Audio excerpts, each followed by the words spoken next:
As the final votes roll in from New Hampshire, Nikki Haley is trying to disabuse Trump of the idea that he's already won.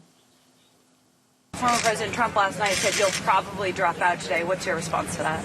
I don't do what he tells me to do. I've never done what he tells me to do. We're going to South Carolina. With an early look at how the race is shaping up, I'm joined by New Hampshire Public Radio reporter Todd Bookman in Exeter and Washington Post national politics reporter Hannah Knowles in Manchester. Thank you both so much for joining me. Before we jump into this conversation, I wanted to just play a little bit of tape from voters in New Hampshire casting their ballots today. I vote for Nikki Haley. She's for the military. And we have families in the military. Nikki Haley. I'm tired of the craziness, 4 years of crazy. We don't need any more of that. It's been 8 years. President Donald J. Trump, he stands for freedom. We're getting our freedoms taken away, left and right. It's like a communist country. He's real. He's not a politician. He's just like me.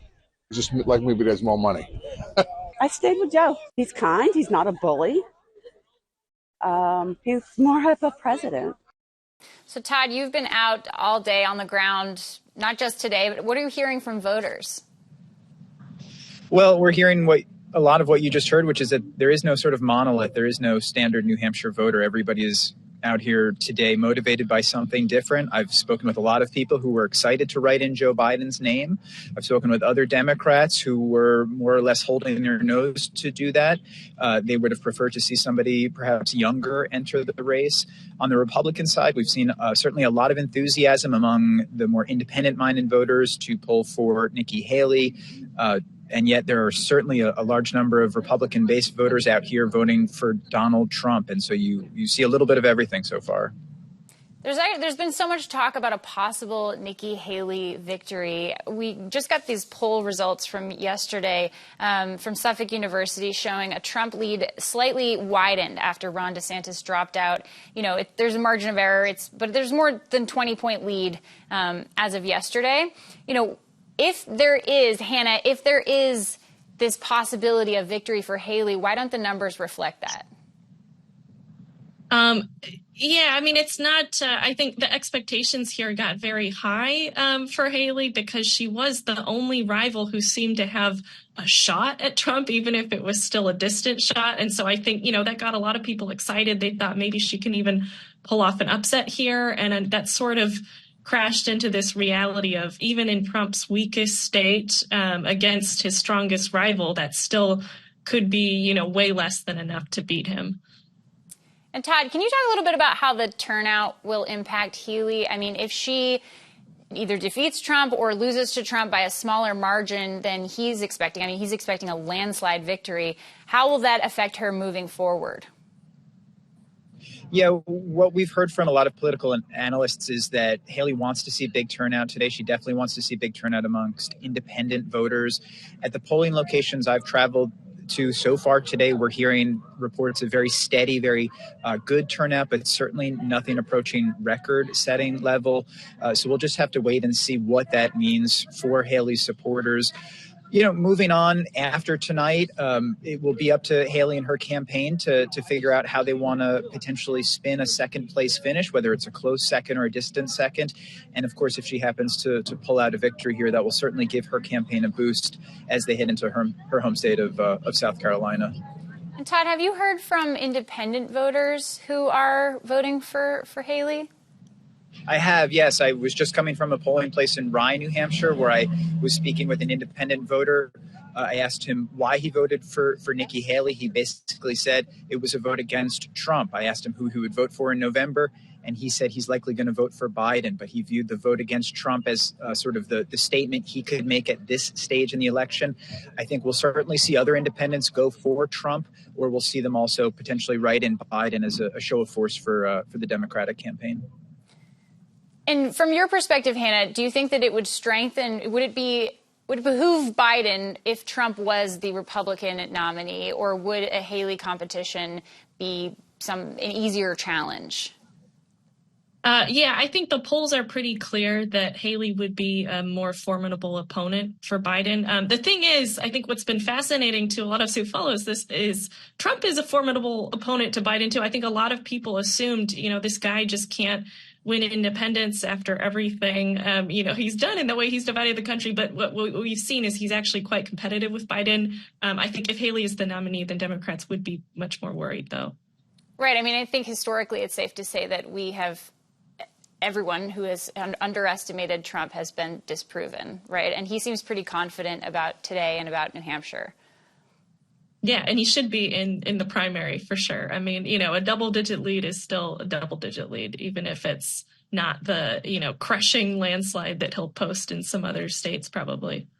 I'm curious about your perspective on the DeSantis just putting everything into Iowa and then coming back around endorsing Trump. But he was this candidate who really, he was saying, I'm just like Trump, except I'm not facing all of these felony charges, right? I'm Trump, but I'm not caught up in all of this other stuff. Like, I have so many of the same ideals. Haley's on the opposite side, not the opposite side, but just offering a different choice. But she's really putting all of her energy into New Hampshire. Where do you see that going for her? What do you make of that? Well, I think the people who are skeptical of Haley's path would say that New Hampshire is her best shot to beat Trump. And if she doesn't do it here, where else is she going to do it? Because she's gotten that one-on-one race with Trump essentially here in this state. And Haley's team is sort of trying to head that off because they know that that's probably going to be part of the narrative coming out of this primary, whatever happens. And so they've been arguing, actually, South Carolina is her home state. She still pulls way behind Trump there, but, she's definitely looking to compete hard there. And they also argue that when you get to Super Tuesday in March, that actually some of those states are demographically good for her. I think one of the examples they gave was like Virginia. I don't know. They can point to these other places where they still think, it's not like this is her one shot, but some people think it is. And just talking about these charges against Trump in this court battle, I mean, how has that affected his campaign?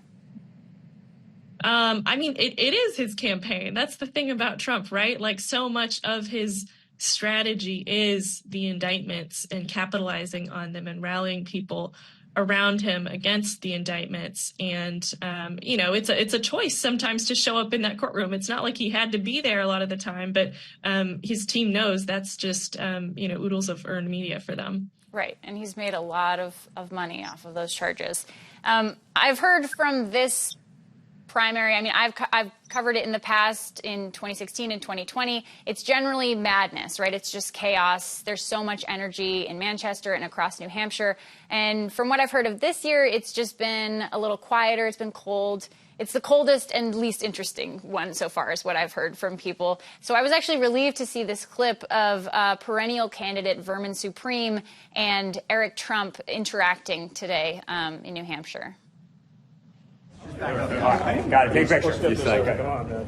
Wrap your arm around this guy, man, like you. No, hey, that's not cool. That's not cool. I didn't touch him. I went like that. Just back away. I went like this. You're touching me. You can back away. Back away. So, Todd, are we seeing any of this kind of signature New Hampshire primary energy happening this year, or is it just kind of is kind of the wind gone out of the sails? No, Vermin Supreme aside, I think a lot of the New Hampshire primary diehards would tell you that this is how it's supposed to be. You have candidates on the ground, to some extent at least. But you have to also keep in mind that President Trump was really only doing one major rally here per day. In the evenings, he wasn't hitting up sort of retail locations. Nikki Haley did a huge number of stops, but towards the end of this campaign, stopped taking questions from voters at most locations. Of course, we also didn't have debates as we generally do. And the polls have been pretty clear throughout, with Trump showing a pretty sizable lead. And so, yes, on the ground, there feels like there's been some less enthusiasm. I'm here at the Exeter polling location. There's very few people holding signs outside. I've been here other years where the entire rail is sort of full of supporters for either party. And right now, when I walked through, there was only a single write-in Joe Biden person holding a sign. Ultimately, it's going to be the turnout that matters, not the excitement. And the Secretary of State is expecting a large turnout. He's predicted, 322,000 Republican ballots will be cast, which would be a pretty sizable number. And based on the polling locations I've visited, we've heard strong and steady turnout so far.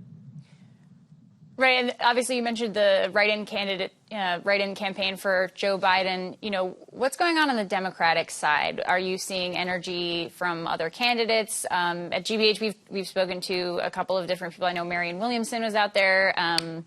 There's been a bunch of names kind of floating around about possible alternatives, and then obviously this write-in campaign. What are you seeing and hearing from voters on the Democratic side? Right. I mean, turnout at events for Dean Phillips and Marianne Williamson has not been strong. The sort of establishment Democrats have certainly gotten behind the write-in Joe Biden campaign. There's a super PAC supporting that effort. They've been flooding, Facebook ads. I've seen yard signs for the write-in Biden effort everywhere I've gone. And so I think there is some anger probably amongst a lot of Democrats in the state that Joe Biden chose not to put his name on the ballot, that he wanted South Carolina to go first. But ultimately, I think a lot of other Democrats are going to come through and vote for Biden in this primary as a show of support. So, Hannah, I know it's difficult to make decisions. The ruling just came down in Massachusetts that Donald Trump will be on the ballot here. And obviously that's being decided in states across the country. It's difficult to make predictions about how this primary will go. But just kind of vaguely, what do you see? What do you think? What will happen tonight, you mean? Yeah, what's going to happen tonight? Oh, man. Well, if the polls are right, then Nikki Haley will come closer to Trump than any other rival has, closer than, Ron DeSantis and her did in Iowa, for example. But it's still, again, it probably will still be a sizable lead. And I think that, the takeaway for a lot of people watching tonight will be, Trump basically has this in the bag. Haley's team will say they're still fighting and, there's always a shot, but it's just getting harder and harder for them. And then on to the next primary. All right, Todd Bookman, Hannah Knowles, thank you so much. Thanks for being here. Thank you. Thank you.